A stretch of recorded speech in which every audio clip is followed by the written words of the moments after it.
Ainsi furent achevés les cieux et la terre et toute leur armée. Dieu acheva au 7e jour son œuvre qu'il avait faite, et il se reposa au 7e jour de toute son œuvre qu'il avait faite. Dieu bénit le 7e jour, et il le sanctifia, parce qu'en ce jour, il se reposa de toute son œuvre qu'il avait créée en la faisant. Voici les origines des cieux et de la terre, quand ils furent créés, lorsque l'Éternel Dieu fit une terre et des cieux. Tout ceci est encore potentiel.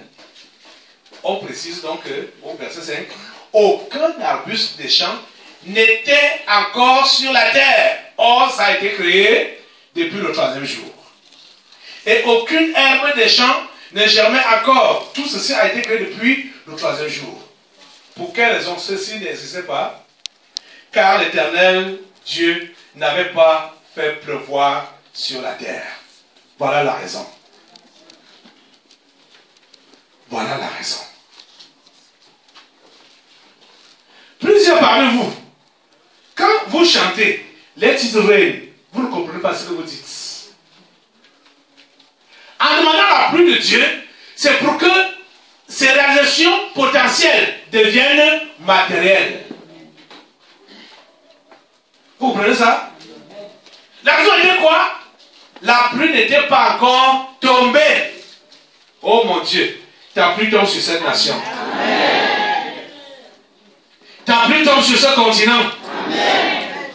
Ta pluie tombe dans ce monde. Amen. L'homme est le collaborateur de Dieu. Je vous l'ai dit, je le redis encore, que si l'homme ne fait rien, l'homme qui est créé selon l'image de Dieu, à sa ressemblance, s'il ne fait rien, Dieu va rester les bras croisés.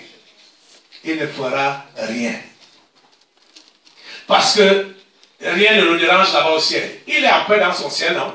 C'est vous qui avez le problème ici sur la terre, non? Hein? C'est vous qui souffrez. Même pour aller en balcon ici, là, tu dois faire des heures parce que tout le monde doit descendre à pied. Là, au contrôle de police, où on dit qu'on fuit tout. Qui perd le temps? Et c'est Dieu. C'est vous, non? Si vous ne faites rien, la paix de Dieu ne va pas descendre. Si vous ne faites rien, si l'homme ne fait rien, Dieu va rester. Est-ce que Dieu a beaucoup à au ciel? Soit disant, beaucoup à n'est pas au ciel. Hein? Les troubles que vous avez, Dieu a eu un Boko Haram depuis longtemps. Il a balancé sur la terre depuis. Il a précipité. Hein?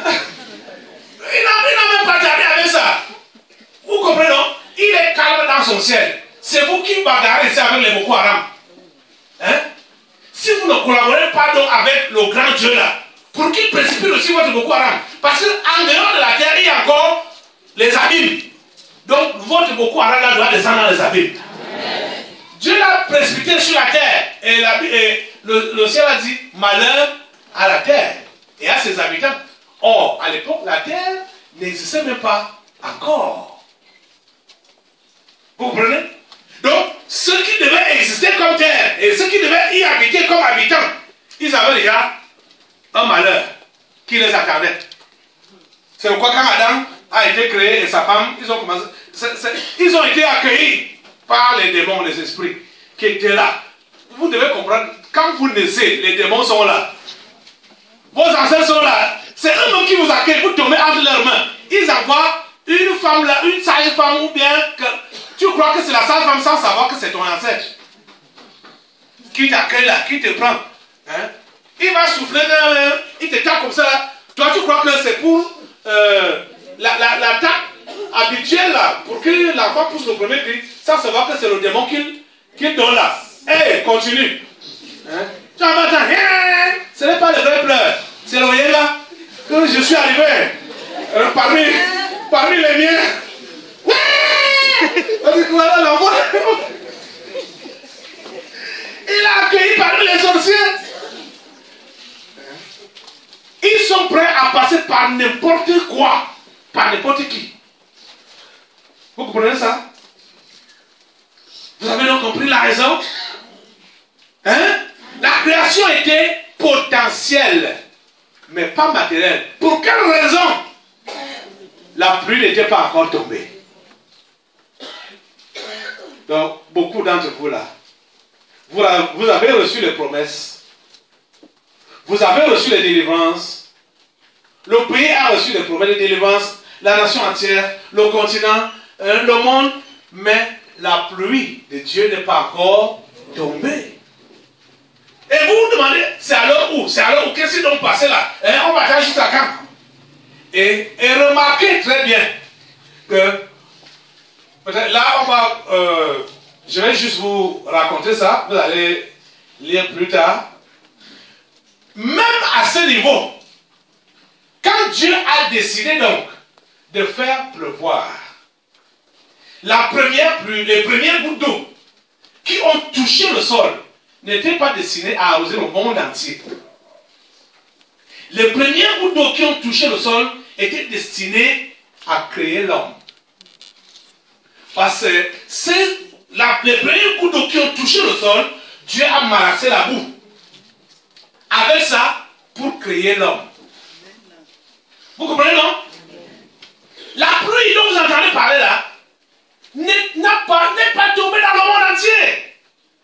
Et quand Dieu a donc créé l'homme, il a planté un jardin à côté des cours d'eau, à côté d'un cours d'eau. Même à ce temps-là, les pluies ne tombaient pas toujours. Parce que, vous savez, quand vous travaillez à côté de l'eau, il y a l'humidité qui monte là et qui rend vos cultures viables. C'est ça qui se passait. Vous comprenez, non? C'est ça qui se passait. Donc, vous allez donc remarquer que quand les gens se sont multipliés, même après Adam et Ève, les pluies étaient toujours rares. Vous comprenez, non? C'est la raison pour laquelle, quand on arrive au chapitre 6 de Genèse, et Dieu dit à Noé que je vais faire pleuvoir sur la terre au point d'envahir le monde entier, les gens n'ont pas cru. Pour quelle raison? Parce qu'ils n'avaient pas encore vu la pluie. Ils n'avaient pas encore vu la pluie. C'est pourquoi ils ont dit, mais Noé, tu rêves. Tu appelles pluie. Ça tombe, ça vient du ciel, ça vient d'en bas. Ça va? Mais Noé, tu as disjoncté. Et tenez-vous tranquille. Les gens de l'époque de Noé, parce que regardez un peu l'époque de Noé. À l'époque de Noé, le monde était déjà civilisé. Parce que quand vous lisez le Genèse 6, vous voyez tout ce qui était là, tout ce qui a été fait dans Genèse chapitre 1, là, qu'on a commencé chapitre 1, jusqu'au chapitre 6. Vous allez voir que les enfants de Caïn qui a été maudit. Parce que voilà ce que certaines personnes sont en train de se poser comme des questions. Depuis donc on a coupé les têtes. Pourquoi les gens là sont toujours en vie? Pourquoi ils sont toujours là? Pourquoi ça ne change pas? Caïn avait été maudit. Mais est-ce que vous savez que c'est l'un des enfants de Caïn qui était le premier à construire toute une ville? Toute une ville! L'enfant de Caïn, l'homme maudit. Hein? Dieu fait chaque chose étape par étape. Parce que vous allez évoluer. J'avais voulu enseigner, j'ai déjà fait un séminaire sur ça. Quand on va évoluer, on va se rendre compte que la descendance de Caïn a été décimée.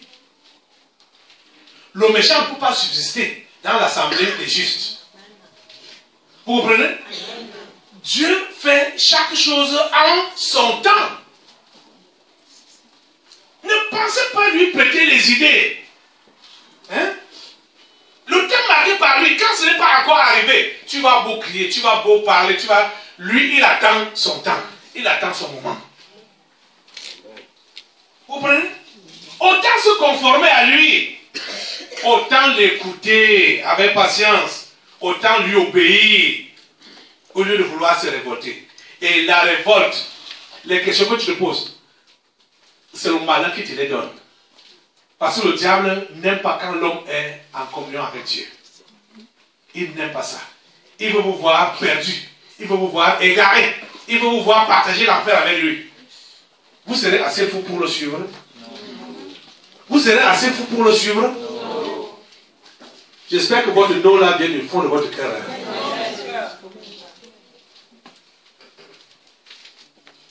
Hein? Aucun abus des champs n'était encore sur la terre et aucune herbe des champs ne germait encore, car l'Éternel Dieu n'avait pas fait pleuvoir sur la terre et il n'y avait point d'homme pour cultiver le sol. N'est-ce pas, l'homme a été créé le 6e jour? N'est-ce pas, tout était déjà là, les arbres avec leurs fruits et tout ça là? Et on dit qu'il n'y avait pas point d'homme. N'est-ce pas, l'homme a été créé avec la femme? Mais il n'y avait pas point d'homme. Il n'y avait plus point d'homme. Verset 6 dit, mais une vapeur s'éleva de la terre et arrosa toute la surface du sol. L'Éternel Dieu forma l'homme de la poussière de la terre. Il souffla dans ses narines un souffle de vie et l'homme devint un être vivant. Quelqu'un va me dire, mais pasteur, n'est-ce pas, tu viens de dire qu'il n'avait pas plu sur toute la terre? Il n'a pas plu sur toute la terre. Il n'a pas plu sur toute la terre. Vous comprenez? Ce qui est dit au verset 6 ici, c'est ce qui a été dit depuis longtemps au chapitre 1. Parce que c'était les prévisions de Dieu de faire pleuvoir sur toute la terre. Vous comprenez ça? C'était dans ses prévisions, c'était dans sa programmation. Vous voyez, non? Mais il va étape par étape. Vous savez, au désert, vous savez pourquoi il ne pleut pas là-bas? Régulièrement, les gens n'habitent pas là-bas. Vous dites normalement que l'eau c'est la vie, non? Hein? Bon, au désert, quand il va pleuvoir là-bas, en abondance là, ça va servir à quoi? Les gens vont planter quoi là-bas? Ça va servir à quoi? Franchement parlant. Hein? Ça va servir à rien. Parce que personne n'habite là-bas. Donc c'est une eau inutile qui va tomber là-bas. C'est l'homme qui a besoin de l'eau pour vivre. Vous comprenez, non? Et sans eau, il n'y a pas de vie. Sans eau, il n'y a pas de vie. Mais une vapeur s'éleva de la terre et arrosa toute la surface du sol. L'Éternel Dieu forma l'homme de la poussière de la terre. Il souffla dans ses narines un souffle de vie. Et l'homme devint un être vivant. Parce que vous savez, l'homme aime marcher par la vue. Si les hommes de Genèse 6 avaient déjà vu la pluie, ils pouvaient au moins un peu se ressaisir. Pour dire, hey, comme il pleut souvent là, donc ça veut dire que ça va se prolonger. À Douala, si on parle, on dit aux gens de Douala que le déluge va venir. Ils vont tous monter à Yaoundé. C'est vrai, non? Parce qu'ils vivent les pluies continuelles. Ils connaissent ça. Comment on va leur dire que Dieu est déjà fâché maintenant là? Quand toujours il va pleuvoir ici à Douala, vous allez voir Yaoundé inonder le monde. Parce qu'ils voient ce qui se passe. Quand ils n'ont jamais vu, l'homme vous marchez par la vue, quand ils n'ont jamais vu, vous leur dites qu'il va pleuvoir, parce qu'ils vont dire, mais ça va venir d'où? Ça va commencer comment? Hein? Ça va commencer comment? Donc, la rosée ou la vapeur qui était annoncée au verset 6 ici là, c'est ce qui doit se passer sur toute la terre. C'était déjà prévu comme ça que la pluie devait arroser toute la terre. Ça doit arroser toute la terre. Mais ça commence par une localité. Même les arbres, les arbres qui devaient pousser là, ce n'était pas encore poussé. Tout était encore c'est partout. Et Dieu a commencé par une localité, en Éden. C'est là qu'il a planté d'abord un jardin. Vous comprenez ça? Il ne peut pas, faire, ça dit, tout le monde entier, une forêt, et dire à Adam que voilà, occupe tout ça. Adam allait commencer pour terminer où? Hein? Il allait commencer pour terminer où? Dieu travaille étape par étape. Hein? Étape par étape. Donc, au fur et à mesure que les gens s'augmentaient, c'est comme ça aussi que Dieu étendait la création. C'est comme ça qu'il étendait la création. J'ai souvent, je ne sais pas, si vous dites pitié ou... C'est soi-disant chercheurs qui parlent de la disparition des espèces et tout ça là. Regardez.